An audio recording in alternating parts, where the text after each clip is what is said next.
बड़ी मेहनत करके आपके पास लाया हूँ ये टोटके। बराए मेहरबानी इन टोटकों को आखिर तक देखिएगा ताकि आपका फ़ायदा हो जाए।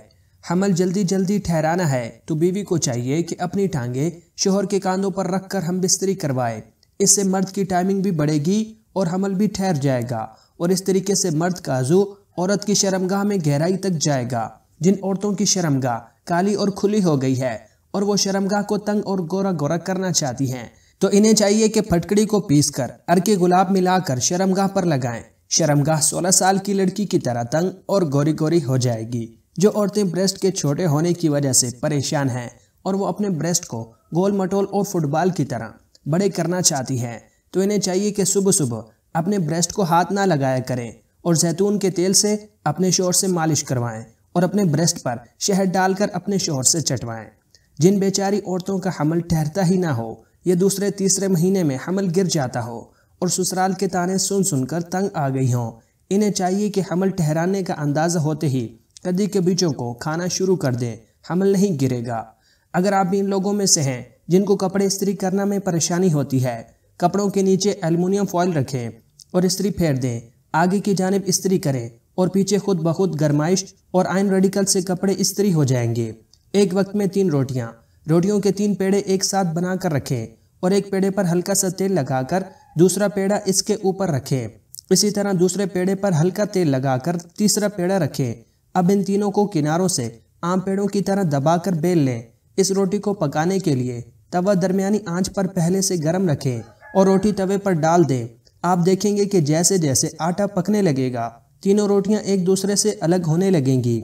ये तीनों रोटियां एक साथ भी पक सकती हैं और आप अलग अलग करके भी सेंक सकते हैं। हमल के बारे में बातें जो शायद आप ना जानती हों। अक्सर ख़वातीन का ब्रेस्ट माहवारी के दौरान बहुत हसास हो जाता है, लेकिन अगर आपको माहवारी कई दिनों से ना हो और ना ही ऐसा महसूस हो कि माहवारी होने वाली है, लेकिन फिर भी ब्रेस्ट में हसासियत महसूस हो, तो ये भी आपके लिए माँ बनने की खबर की एक उम्मीद है। सीने की जलन। हमल के दौरान मैदे के एसिड हजम नहीं हो पाते, जिसकी वजह से सीने में जलन होती रहती है।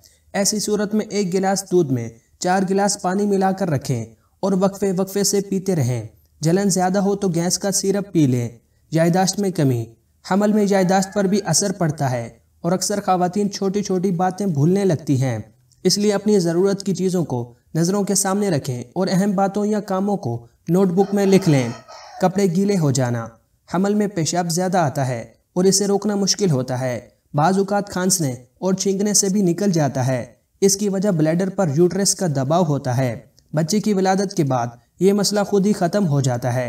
रोटियों के डिब्बे में 1 लौंग डाल दें, इससे रोटी नरम हो जाएगी। अगर आपको फूड पॉइजनिंग हो जाए तो 1 चम्मच प्याज का रस पी लें, मैदा ठीक हो जाएगा।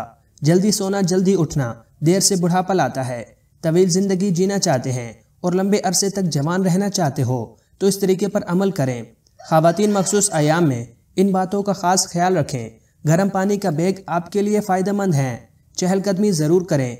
अदरक वाली चाय पिएं। फास्ट फूड ग़िज़ाओं से परहेज़ करें। तंग जीन्स का इस्तेमाल नहीं करें।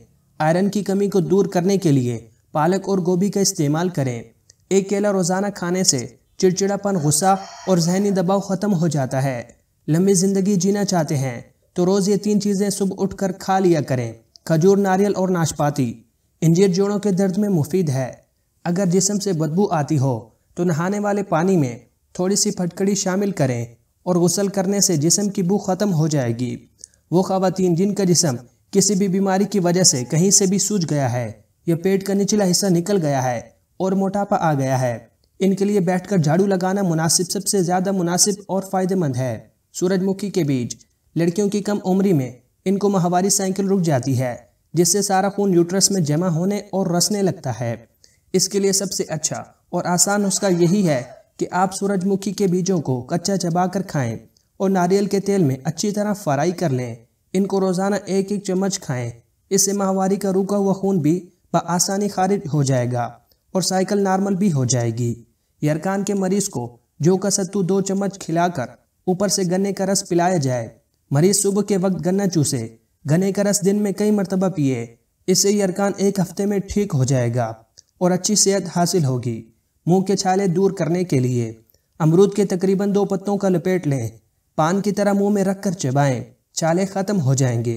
पैसों की बचत का आसान तरीका मिल ही गया। करेंसी नोटों पर से चिकनाई के दाग दूर करने के लिए इन्हें सिर्फ पेट्रोल में डुबोकर निकालें और हवा में खुश्क होने दें। साफ सुथरे नोट परस में अच्छे लगते हैं, जबकि मैले गंदे नोटों को जल्द अज जल्द खत्म करने को जी चाहता है।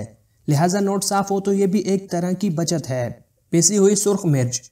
मूंगफली के तेल से मिर्चों वाले जार को अंदर से चिकना करके फिर मिर्चें डाल दें। अब ये खराब और बदरंग नहीं होंगी। कभी कभी शहद अपने जार में पड़ी पड़ी सूख जाती है। इसे दोबारा असली हालत में करने के लिए जार को गर्म पानी में थोड़ी देर के लिए रख दें, दोबारा पतली हो जाएगी। दांतों की तकलीफदार दर्द से फौरी निजात के लिए अमृत धारा को काटन पर लगाकर दांत पर रखें, दांत का दर्द फौरी खत्म हो जाएगा। अगर दांतों में ठंडा गर्म लग रहा हो, मुसूड़े सूज रहे हो, तो अमृत धारा के 10 कतरे 1 कप पानी में डालकर दिन में 2 बार कुली करें। सिर्फ 5 दिनों तक हर किस्म का गर्म ठंडा लगना खत्म हो जाएगा।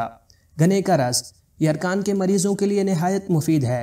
दुबले पतले हजरात के लिए गन्ने का रस बहुत मुफीद है। इसका बाकायदा इस्तेमाल से कमज़ोरी दूर हो जाती है और जिस्म फरबा और सेहतमंद हो जाता है।